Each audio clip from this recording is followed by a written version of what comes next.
This is the Alternative Edge, home of KBVU podcasts.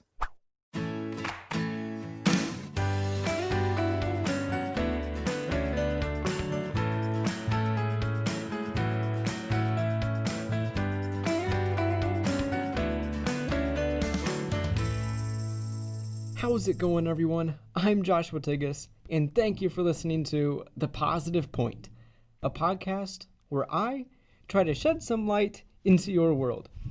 On this week's episode, I took the chance to sit down with one of my cousins and talk about something that I've recognized brings people closer together. Kayla is like another sister to me, because growing up, we were always out on the farm together, whether it was playing with toy tractors or messing in the mud. Some of my most memorable childhood moments have come with her.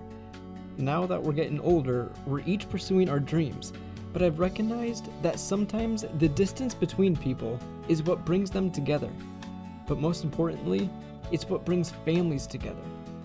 Throughout this episode, I hope you recognize that, because this topic randomly struck me one day when I was driving back from college. Over the past couple of months, I've gotten closer to some of my family members than I ever have before. So, without further ado, allow yourself to escape from your life for a little while and enjoy this episode with Kayla. We're back with some more positivity here on episode 11. And Kayla, thank you so much for joining me today. Thanks for having me. So for people who don't know, Kayla and I have actually been really close growing up. I've kind of used the phrase that she's the sister that I've never had. Obviously, as you guys know, I do have other sisters. I've had them on earlier episodes, but there is quite a bit of an age difference between them. So growing up, Kayla was like kind of like that close sibling that I've never had. Oh, Josh, you give me too much credit. I'm not that much older than you. But yeah, and it's actually funny because you've always been the brother I never had, and here almost 20 years later, now I do have a baby brother. So Yeah. it's funny how the world will throw that back at you. Yeah, growing up with you, I know out at grandma and grandpa's together, there's so many memories out there. I think the one thing that really sticks out to the both of us is the mud day. Oh, That that day, they're yeah, not going to let us forget that. definitely not. No, I still have pictures of that, and at the time we didn't feel the greatest about it, but looking back, whenever I think about it, it gives me a little laugh. Oh, me too. I love looking back at those pictures.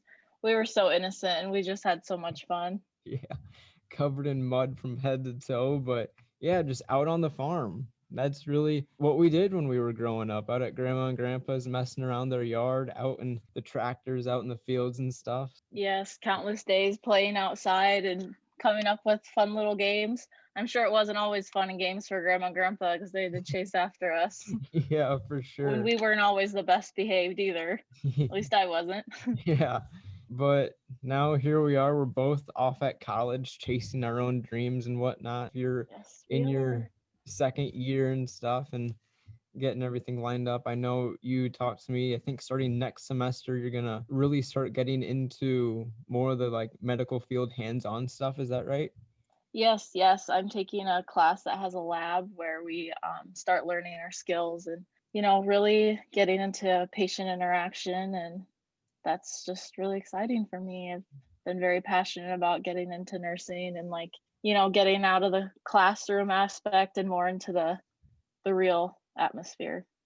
Yeah, absolutely. I'm sure that is really excited, and I'm really excited for you because I know that's what you've been chasing after, and here you are finally getting ready to make that big step. But like I said, we are both off at college, and that kind of leads us into our topic today of distance. So this topic was really random how it hit me. So one day, I think it was the first weekend in October, I was driving back home, and then just out of the blue, just the word distance came into my mind.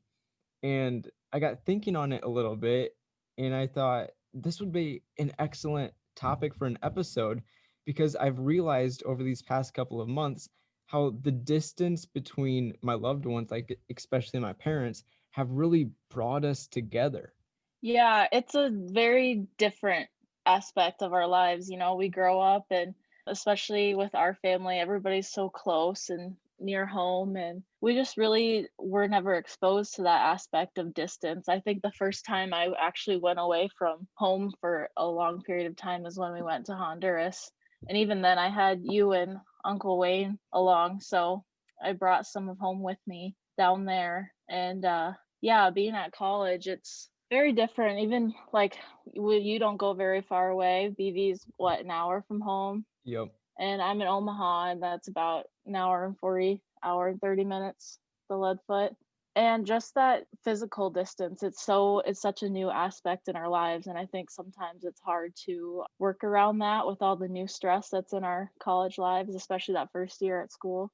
Yeah, absolutely. That physical distance, like you said, that's really what we're talking about today, is how that physical distance kind of brings people together. Like I've noticed, I know I just said it, but I've noticed over these past couple of months, I've grown like closer with my parents than I kind of ever have been because I have that new appreciation for what they've done for me. And especially during quarantine, like always being home and stuff, like, yes, it was amazing to be with them, but I kind of took that for granted and I didn't realize that I would be going away here. And I guess I never realized how much I leaned on them.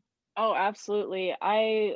When you brought up that you came to appreciate them in different ways, I definitely had an experience like that too. Yeah, it's just when you get out of the home and suddenly, you're launching into your own world and starting to take off in your adult life, and you really come to appreciate, all the little things that our parents would remind us about, things that were once, annoying. Now they come flooding back, and you're like, "Oh, yep, they were right." And it sounds so cliche to say because, spend your whole lives telling you that, and you never really understand it until you're actually there and on your own. And then, yeah, you start to form that like adult relationship with your parents, and yeah, just so many things that you never even thought of.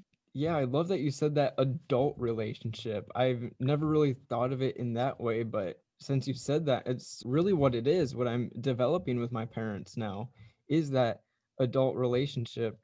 One of the things that has been a big thing that I've had to transition from is I'm always used to like bouncing my ideas off of my parents, just like coming out of my room, walking into the kitchen saying, "Hey mom, what do you think of this?" Or having them read over some papers before I turned it in or look over some projects. But you really have to, like you said, take on that adult role in life and develop different like new type of relationships or connections with those people you're close to. Right, and just being away, you're out of your comfort zones. Like you said, you would bounce ideas and have them check your papers. We're very comfortable like having that to like lean back on. And then when you're at school, that's just not the same. They're always a phone call and text away. And I think but my parents have been good about, reaching out to me and then answering when I reach out to them. You just don't always have that luxury of having somebody. I think Jessica mentioned it in one of your earlier podcasts, somebody always looking over your shoulder, and like they're there to guide you, but in very different ways. Yeah, absolutely. And it's important to, like you said, still keep that connection, still reach out, a simple text and whatnot. I know maybe a couple times a week, if I get done with stuff at night, I'll FaceTime my mom and stuff just for a little bit, just to say hi. We usually don't talk about much, but it's just to see each other once again. So keeping that connection. And then you mentioned Jessica, and I've noticed too how I'm developing this new relationship with them too because of this new experience like college. That's really the first thing that I kind of experienced with them or remember them going through is college because of the age difference and stuff. So this is one of our new connections that we're able to talk about, and it's really helps me to like reach out to them and help build that relationship there. And it's kind of all because of A, this new experience, but B, the kind of distance that we have between us. Right. And that's a very good point, is how relationships, they change, but they're very positive changes too. Like yours is helping you out. I'm on the other side of that spectrum. I'm the first one in my family to go off to college, the first child, and I have younger siblings at home. And like how you mentioned earlier, my relationships with them have changed, but in very good ways. I see very good things. At first, I was very sad, because as the oldest, I think, especially my senior year of high school, when you realize it's all going to change, took on a very like motherly hen role. And I just love spending time with them. And now that I'm here, I can't physically be there, but just reaching out to them and, small things, just texting them saying that I miss them and I love them and I'll be home in a couple weeks, that's just what's keeping us together, even though we're apart for a little while. Yeah, that's something that I've recognized too is your kind of relationship with your younger siblings has really gotten stronger, or like you said, taken on a different role or whatnot since you've been off to college because of the new things that you've either recognized or, like you've said, the new roles you've taken on. Right. And like the things I see with my sister who is in high school, of just her maturing and developing and growing. In my mind, she's always the little sister who I have to keep an eye on and point her in the right direction. But now I see her, going in directions of her own and being that motherly role to my other younger sister and then to our baby brother, I guess. So it's just really cool to see them growing up when I'm not there to experience it firsthand, but then to come home and just, appreciate that the people that they're growing into and seeing where their lives and their interests and their passions are taking them. Yeah, absolutely. And I think this all comes back to the quote that I've heard and I know it's really popular is you don't know what you have until you don't have it anymore. And it all Yes. comes back to like that new appreciation for things and just kind of taking things for granted. And then we don't realize how blessed we were until we simply don't have the luxury of it anymore. Yes, I agree very much with that quote. Just even like doing chores at home and all those silly things that we got upset about or acted like we didn't have enough time for. It all comes back to us one way or the other. I'm glad now, like when I go home, I look forward to doing the dishes. Actually, weirdly enough.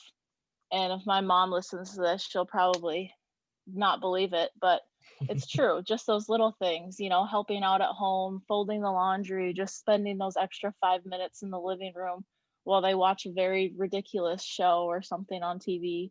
Yeah, absolutely. I have kind of jotted down here the simple tasks.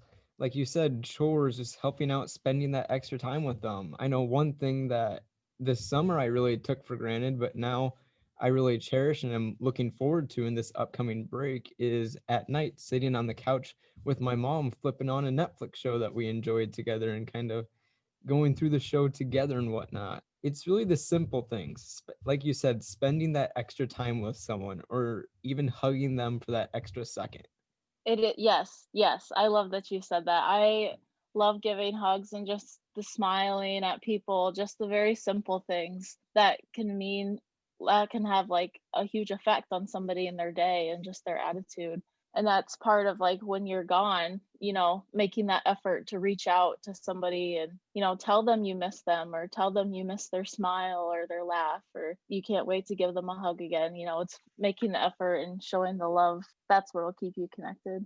Yeah. And one kind of thing that I've been contemplating if I'll ever get over is the homesickness aspect. I've definitely gotten better at it, but every time I go home, you just get that feeling this is home. This is like where I'm supposed to be, really. But do we really get over it? I don't know if it's something, especially college students, their first year. I don't know if it's something they do really get over, but I think it just opens their eyes up to the world around them. It does, and I think it's different. It's obviously different for everybody. Some people are very excited to get out there and go have their college experience, and then I think some people that homesickness almost never goes away. I mean, we all have to accept that, life will go on and we have to go out into the real world. And now that we're off at college, we never really have a spot back at home, like moving back into home. But especially coming from a family like ours that likes to stay close, I think it's just important to know your roots and where you came from and that the people that made you who you are and installed those values in you while you were growing up, they'll always be there and they'll always be home. even though we'll make our own home someday, they'll always be home. Yeah, absolutely. It reminds me of Tim McGraw quote of chase your dreams, but always know the road that'll lead you home again.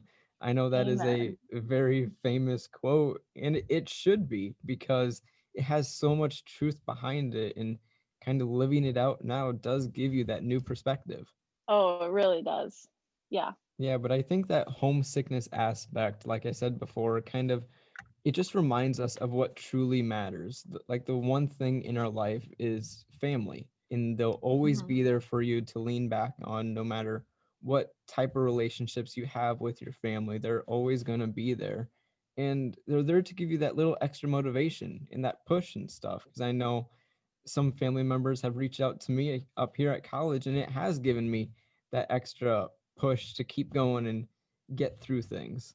It does, and it's just a good reminder of why you worked hard to get where you are, that people believe in you so that, it's okay to feel down and to feel defeated for a little bit, but what you like you said, they give you that extra push to get you through. I love texting my mom when I'm just having a bad day or when someone else that I know is upset and just asking her, just talking to her about it.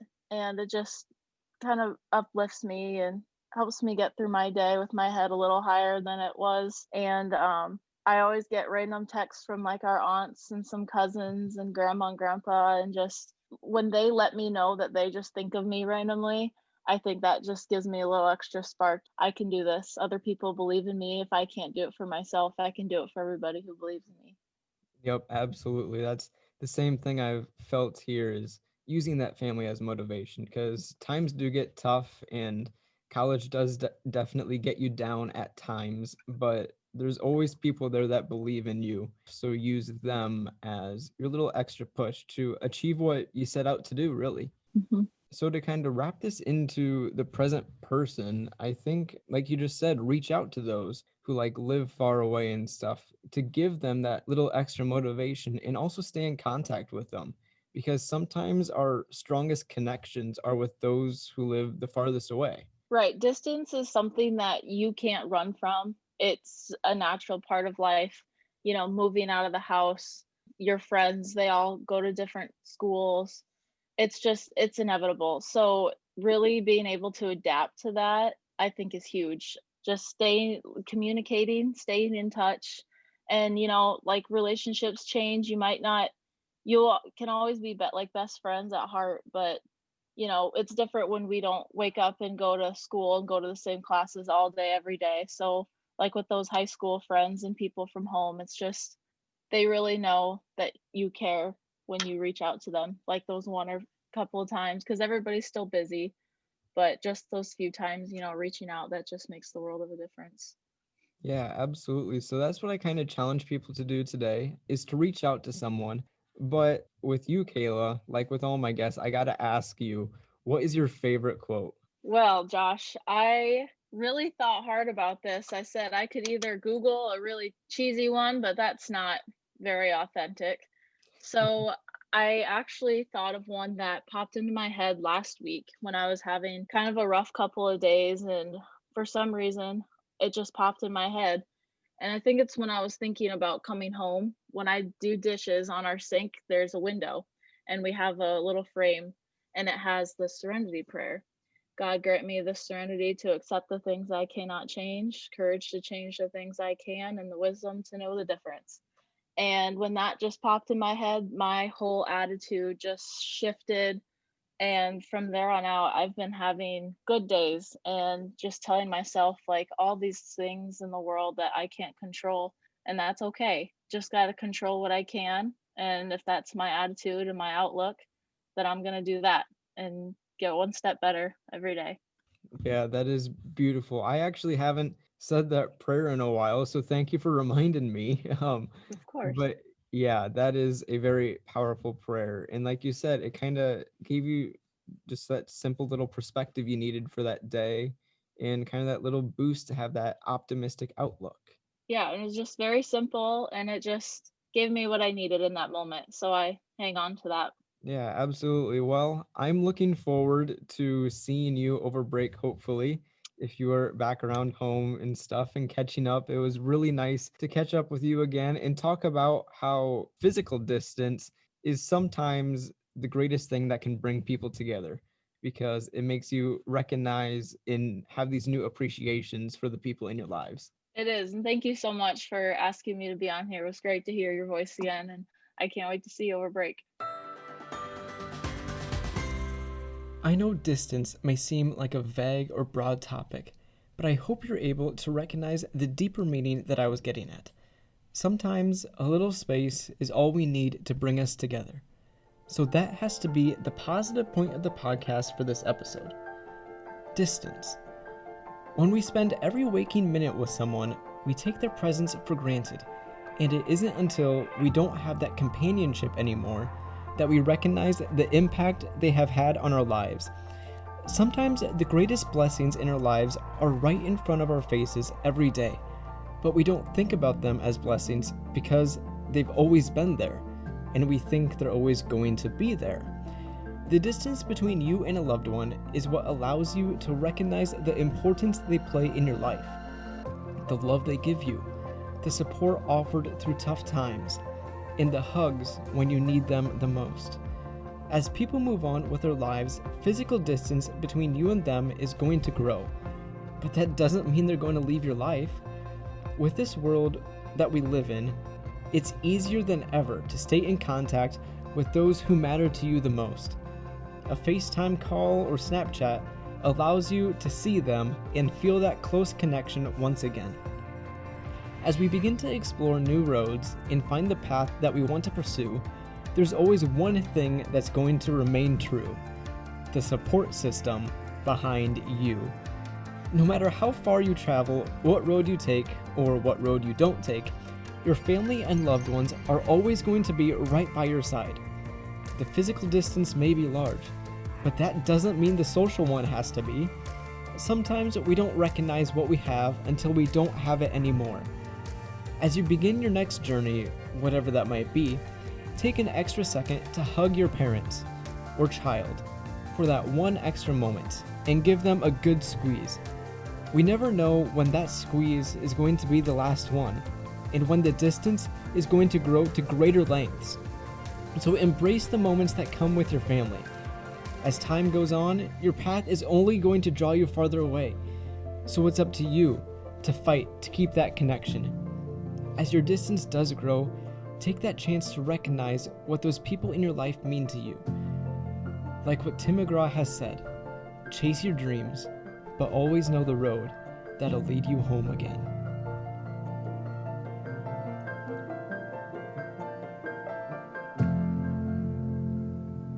This week I challenge you to do just that. Hug a loved one for that extra moment, or reach out to a family member that may be physically far away. Sometimes just reaching out and letting them know that you're there and thinking about them is all they need. And sometimes the distance between you and a loved one offers the perspective that you both need in recognizing the impact they have on your life. I hope you enjoyed this week's episode, and as always, feel free to DM me on Twitter at thepositivepoi2. That's the positive POI 2, or Instagram at thepositivepoint_podcast, or send an email to thepositivepointpodcast@gmail.com to share a random act of kindness or uplifting deed that you did for someone else, or they did for you. Or maybe it's something you saw someone else do for another person. Reach out to me and share the story. Who knows? Maybe you will be the next positive point of the podcast. Until next time, this is Joshua Tigas. And remember, keep it positive.